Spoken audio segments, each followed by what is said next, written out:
In 2014, in a small, quiet town in southern Mexico, a strange and terrifying case began. This case, known as the Hortado family case, would become one of the most mysterious and chilling real-life stories of the recent decade. The Hortado family seemed like any other ordinary family. The father, Marco Hortado, was a kind and hard-working man who held a job at a local factory. His wife, Ana, was a warm, friendly woman who cared lovingly for their two children, Carlos and Maria.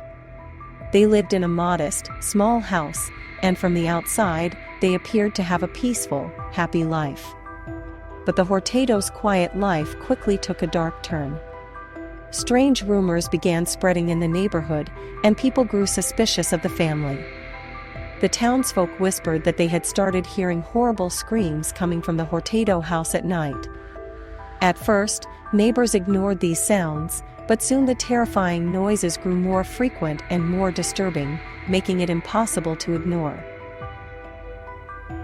One of the neighbors, Camila, who lived nearby, grew curious and decided to investigate on her own. One night, Camila and her husband quietly approached the Hortado house, positioning themselves near a window to listen in. In the silence of the night, the horrifying sounds were unmistakable. It was Anna's voice, screaming, "Leave us alone. Go away." They also heard the terrified cries of children. But what truly shocked them was the deep, sinister voice of a man, a voice that sounded as if it came from the depths of hell, an unnatural, inhuman voice. The next day, shaken by what she'd heard, Camila contacted the police. Though skeptical, the local police agreed to check on the Hortados due to Camila's insistence.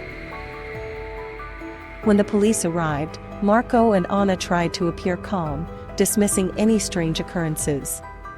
They insisted that everything was normal. But there was something off about their expressions, and the house felt uncomfortably cold and dark, even in daylight. Although they left, the police now suspected something strange and began discreetly patrolling the area around the house. On another night, as the terrifying screams once again filled the air, officers rushed into the home and stumbled upon a haunting sight. Ana and the children were huddled in a corner, visibly shaken and in tears. Marco, however, stood in the middle of the room, with an empty, soulless look in his eyes. He appeared almost possessed, as if controlled by something outside himself. With a trembling voice, Ana explained that it all started about 3 months ago, on a night when Marco had suddenly risen from bed and begun speaking in a strange, unknown language. Ana tried to wake him, but he remained in a trance-like state, muttering words she couldn't understand. After that night, Marco's behavior began to change dramatically. He went from being a loving father to an irritable, harsh, and cold man who displayed increasingly strange behaviors.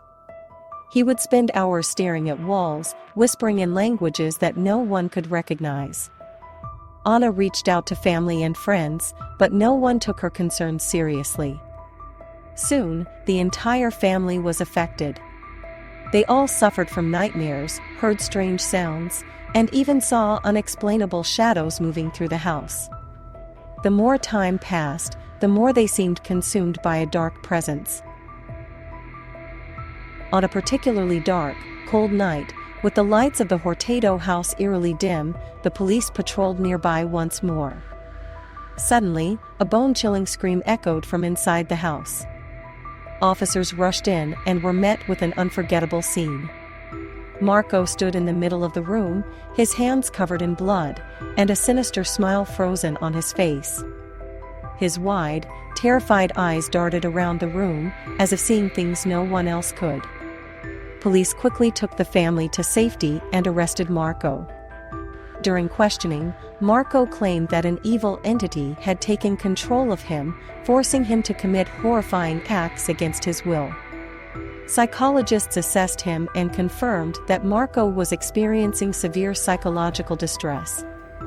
However, some of the experts believed there were signs of genuine possession.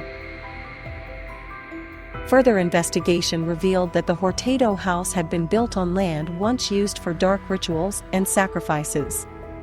In fact, other homes in the area had also reported supernatural disturbances. Researchers speculated that something evil, something long buried, had awakened on that land and latched onto the Hortado family in a vengeful way. Since Marco's arrest, the house has been abandoned and left to decay. The family moved away, never to return. Now, the Hortado house is seen as cursed, and locals avoid it at night.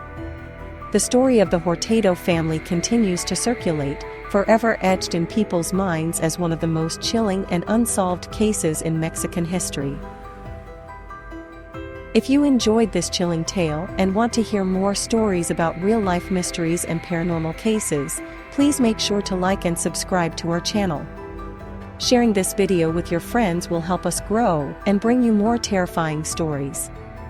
And if you have any specific topics or cases you'd like us to cover, feel free to share them in the comments below. Your support enables us to keep creating these haunting tales.